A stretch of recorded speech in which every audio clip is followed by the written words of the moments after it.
Now to the historic auto workers walkout, the targeted strike taking aim at all three of the big three automakers. Negotiations are ongoing, but the opposing sides remain far apart.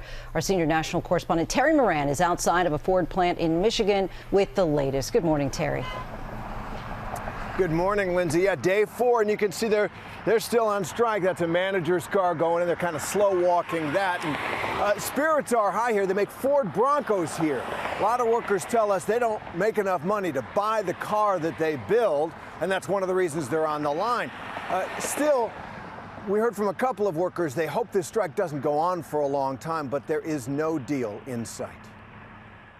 This morning, nearly 13,000 auto workers are back on the picket lines as the United Auto Workers Union battles America's big three car companies over wages and benefits.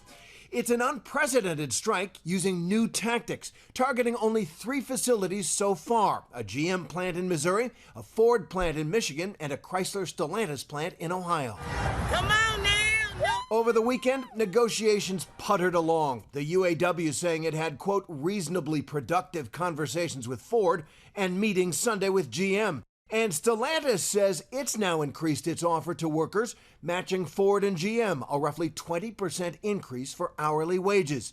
But that's just half of the increase the UAW has demanded, along with better retiree benefits and a 4-day work week after years of concessions to automakers when the companies were struggling. I know we're asking for a lot, but over the years, we've gave up a lot. And the UAW's targeted tactics are already having ripple effects on non-striking workers. GM announced temporary layoffs for 2,000 non-striking employees at a plant in Kansas. Ford did the same to 600 in Michigan, both companies blaming the strike for disrupting operations.